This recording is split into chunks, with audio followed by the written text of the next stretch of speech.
Graça e paz, eu sou o Pastor Aldo e você está no canal da Juventude Relevante. Se você ainda não é inscrito, se inscreva no nosso canal, curta esse vídeo e se te abençoou, compartilha com alguém. Deus te abençoe. Boa noite, graça e paz. Que bom estar aqui hoje, viu? Que bom que você veio. Eu queria te fazer uma pergunta. Deixa eu ver aqui, quem que é casado que está aqui? Vem cá você, que é casado aqui. Oi, filho. Você quer dar um oi para a galera? Fala aqui um oi. Era o menino gato. Eu não sei se na sua casa foi assim também, mas lá em casa, manhã me ensinou que toda vez que a gente comia, a gente tinha que escovar os dentes. Tipo, pelo menos 3 vezes por dia, porque geralmente é a quantidade de refeição que se faz no dia. Na sua casa foi assim também? Também. Sua mãe ficava te lembrando? No começo, sim. Para você lembrar de escovar os dentes, né? Sim. E agora que você casou, ela te liga para lembrar de você escovar os dentes? Não. Não precisa mais. Não? Tem certeza? Certeza. Tá bom. Obrigado, pode sentar. Vem cá, filho. Filho, vem cá. Vem dar um oi pra galera. Você não quer? Menino gato.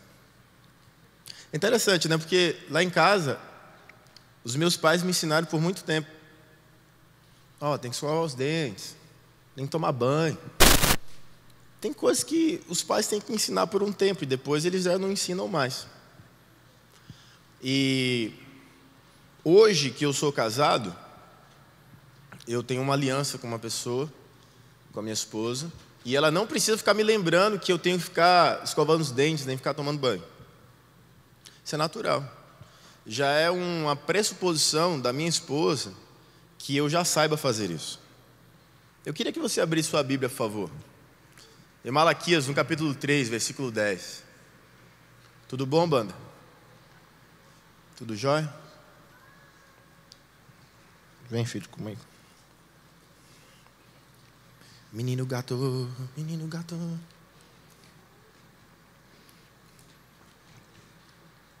Estava acontecendo algo interessante em Israel. Muito interessante. As pessoas estavam vivendo uma vida desleixada em relação a Deus. Completamente desleixada. E aí, Deus faz uma pergunta no versículo 8. Como que está na sua Bíblia? Qual que é a primeira pergunta que tem na sua Bíblia? Na sua Bíblia está assim? Roubará o homem a Deus? E aí alguém pergunta, como que alguém pode subir ao céu e roubar a Deus? Ou como que alguém pode roubar alguma coisa que pertence a Deus? É possível isso? E aí ele mesmo responde, todavia vós me roubais e dizeis, em que te roubamos? E aí ele responde, nos dízimos e nas ofertas. E aí, ele fala o seguinte, com maldição sois amaldiçoados, porque em mim me roubais, vós a nação toda. O versículo 10 é uma passagem global que atinge desde o dia que foi dito até o fim dos tempos. Ele diz, trazei todos os dízimos à casa do tesouro, para que haja mantimento na minha casa. E provai-me nisto, diz o Senhor dos Exércitos, se eu não vos abrir as janelas do céu e não derramar sobre vós bênção sem medida. Pode sentar, por favor. Desde que o mundo é mundo e que o cristianismo se tornou oficialmente uma religião ou um lugar no qual as pessoas frequentam e fazem parte e dedicam a sua vida, os questionamentos surgem e as heresias também em relação a diversas passagens da palavra do Senhor. Mas, em relação a essa especificamente, existe uma distorção muito grande. Por quê? Porque é preciso entender algo. Nós vivemos em uma nova aliança. Levi, chega, rapaz.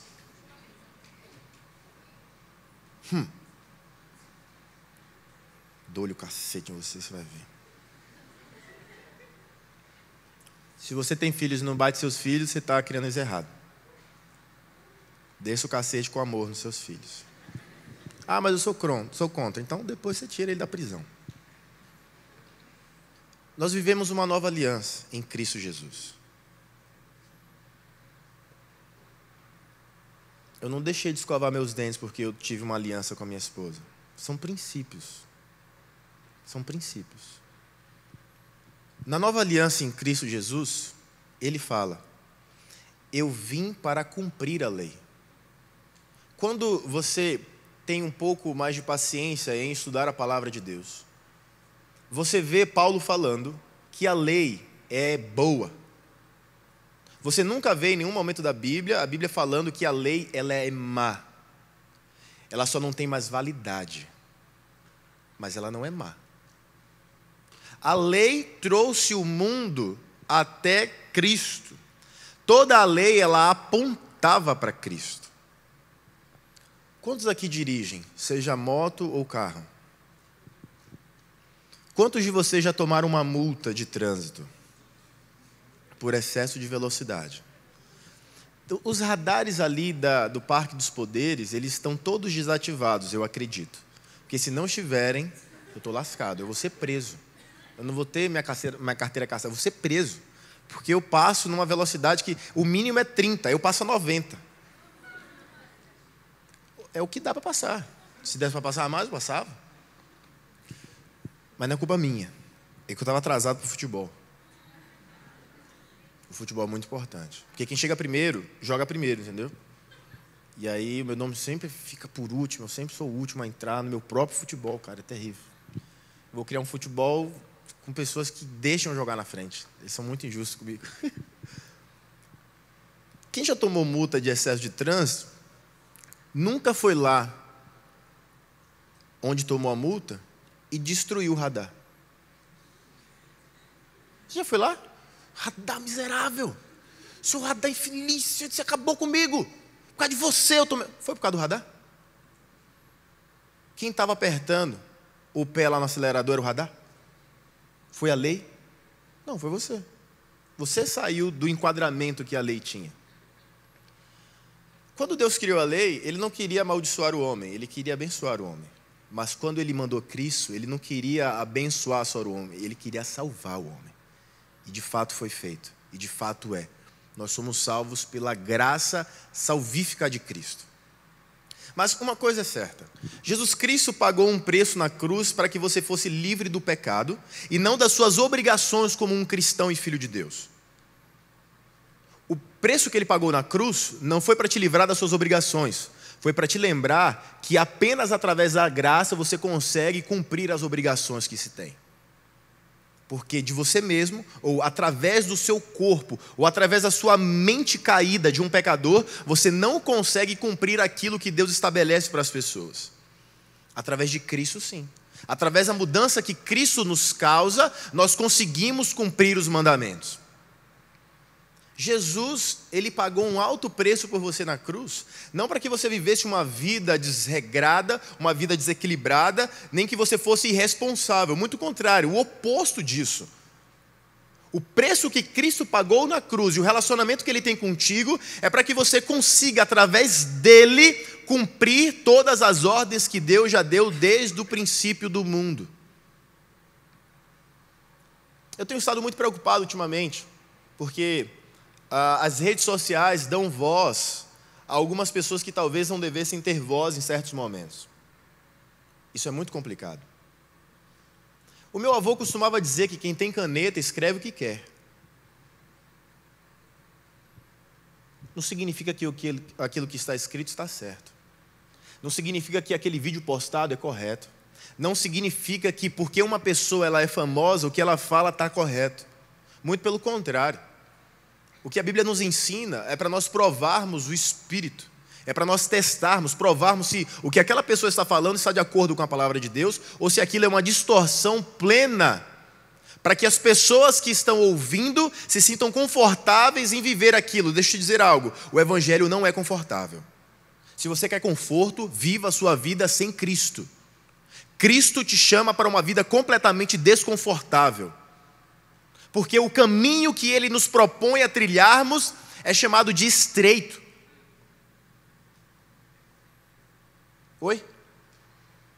Você quer desistir? Não tem problema, você pode ir embora e viver a sua vida do jeito que você quiser. Mas se você quiser viver a sua vida com Cristo, você vai viver a vida que Ele tem para você. A vida que Cristo tem para nós é a melhor possível, mas não é mais fácil. Não é mais fácil. Eu estava lendo um post sobre um grande empresário brasileiro, e era um post meio satírico, falando sobre os desafios de um empresário.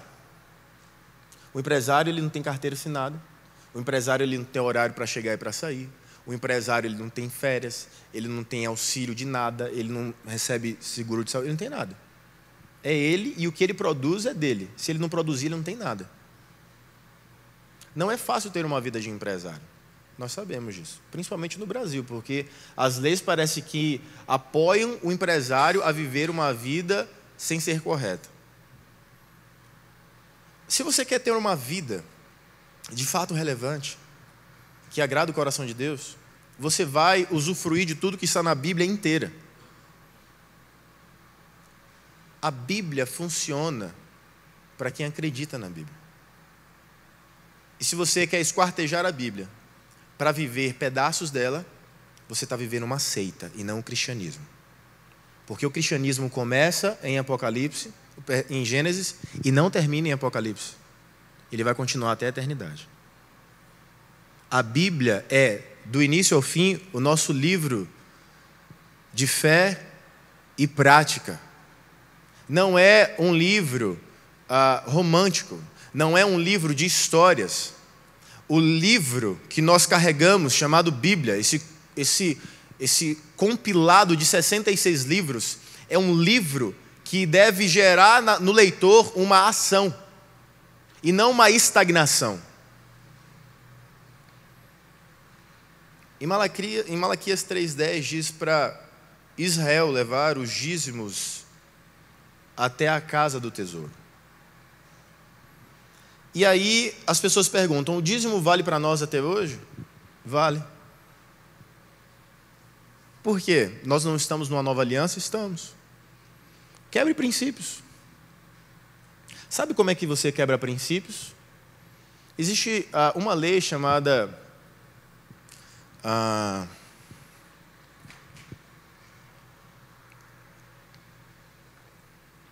lei de Newton, a lei da gravidade, que diz que se eu pego esse microfone que eu estou segurando e eu o solto, ele não vai flutuar. Se todos nós acreditarmos juntos, levantarmos as mãos para cá e pensarmos positivamente, você acha que esse microfone vai flutuar ou vai cair? Vai cair. Sério que em 2021 vocês estão acreditando nisso? Que tipo de mente vocês têm atrasada? Acreditando numa lei? Quem que é Newton, mano? Quem que é Newton? Solta o microfone para você ver. Pula daqui, lá embaixo. Tem gente que é tão pequena que se pular é capaz de morrer.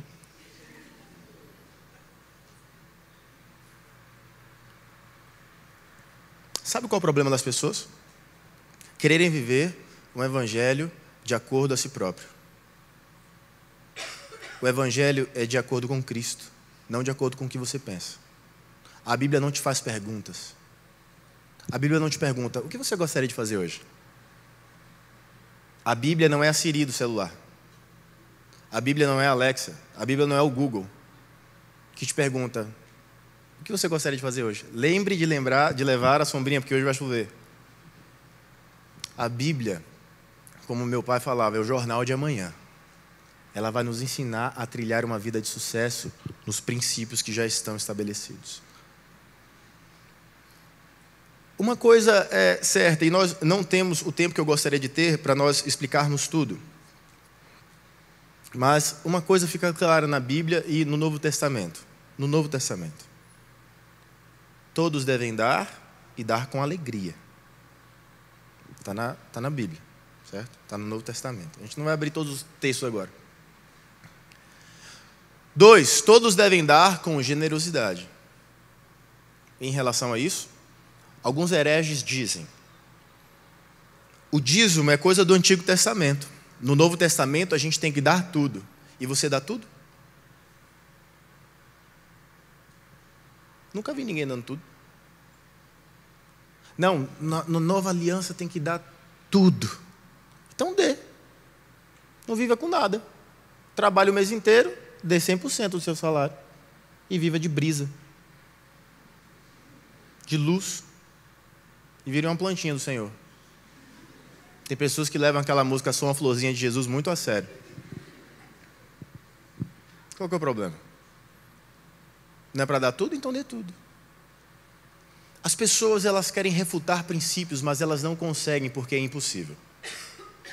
Você pode refutar ideias, você pode refutar opiniões, mas princípios você não consegue refutar, porque princípios são eternos.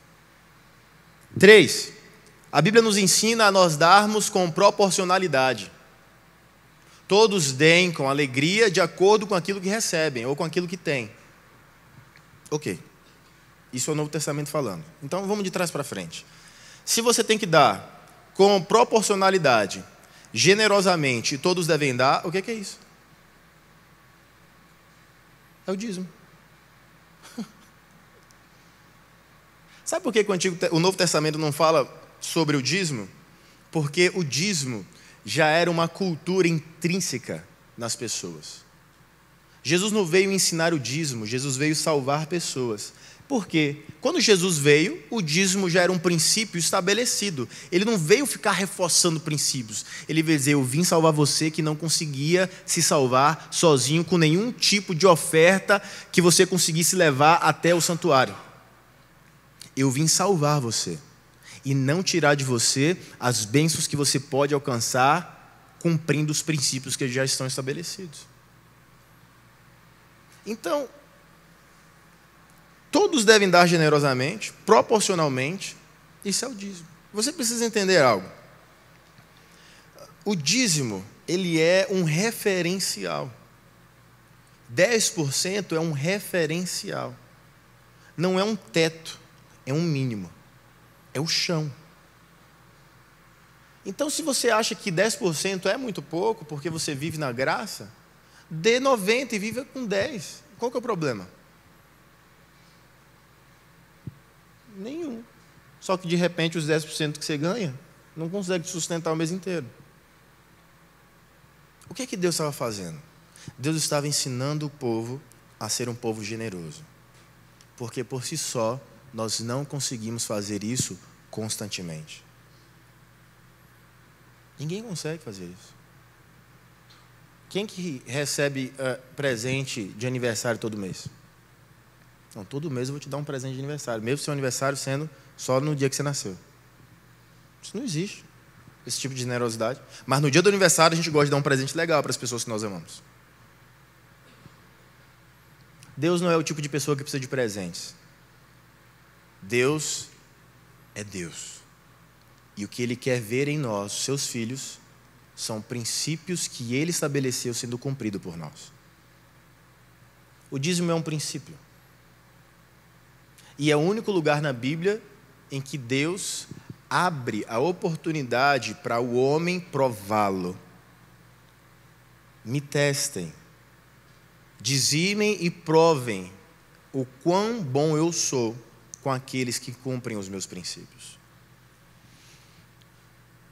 A igreja vive isso tem 2000 anos.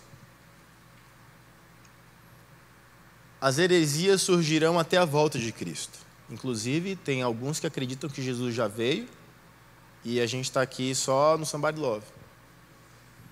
Não, ele já veio e a gente está aqui só se lascando. Ele acabou, não vai ter mais nada. Ele já veio. Agora, quando, eu não sei, porque eu não vejo nenhum registro disso, em lugar nenhum. Porque a primeira vez que ele veio, está registrado na Bíblia e em vários livros de história. A história prova a existência de Cristo. Mas a história não prova a segunda vinda de Cristo. Então ele não veio ainda, óbvio. Ele está nos dando a chance, cada vez mais, para a humanidade como um todo, de saber quem Ele é, escutar a sua voz e viver os seus princípios. Deixa eu te dizer algo como um jovem pastor. Cumpra princípios. Não tente barganhar princípios. Não tente adequar princípios a você mesmo. Os princípios servem para nos adequar à vontade de Deus e não o contrário. Não tente negociar princípios com Deus. Seja fiel a Deus em todos os princípios que Ele nos estabeleceu. E não seja burro. Não seja burro, por favor, de anular uma parte do Antigo Testamento e aceitar outra. É burrice. Existem coisas que são específicas para um tempo, mas existem coisas que são perenes. Sabe identificar isso. E por último, para que você possa ter o seu momento de dizimar, ofertar e primiciar. A banda pode vir, por favor. Se eles não quiserem vir, não tem problema. Entenda algo.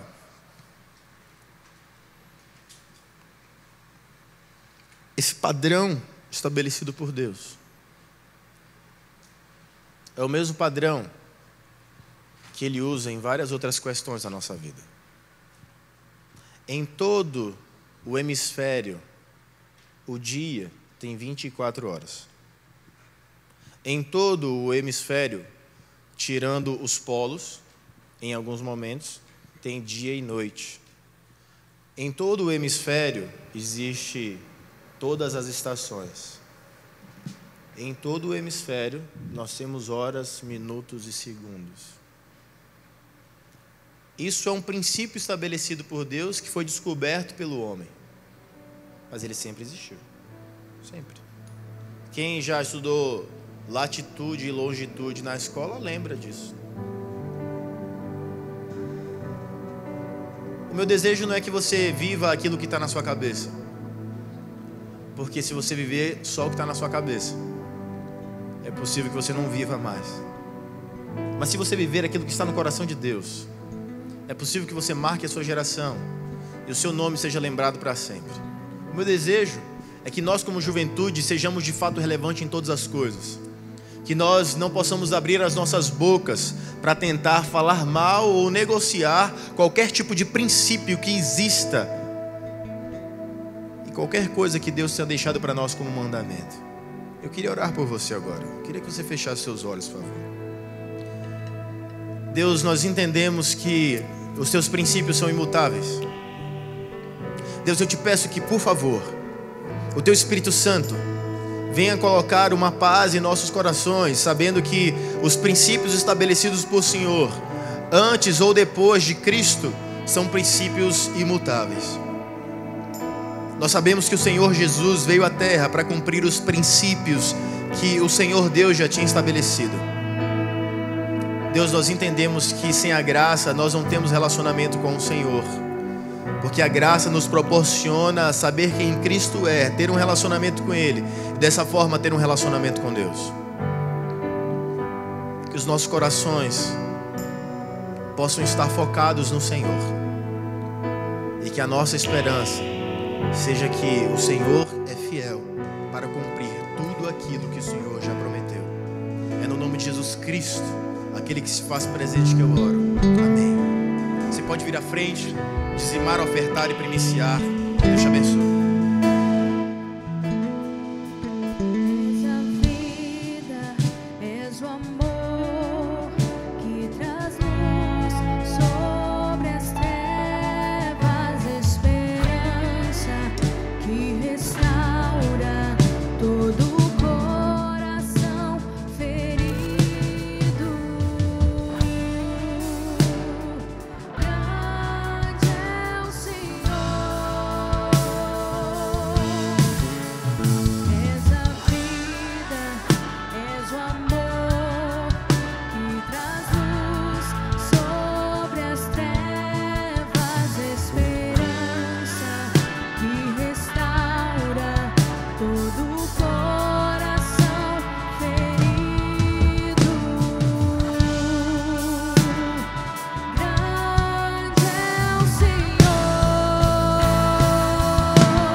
falar.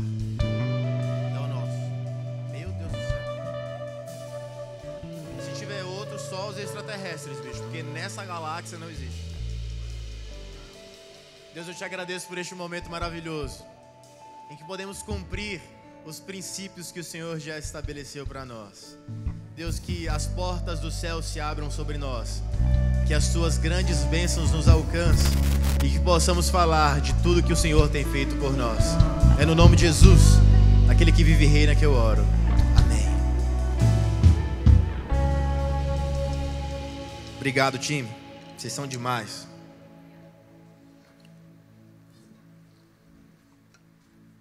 Graça e paz. Obrigado por assistir até aqui. Que Deus te abençoe e te espero no próximo vídeo.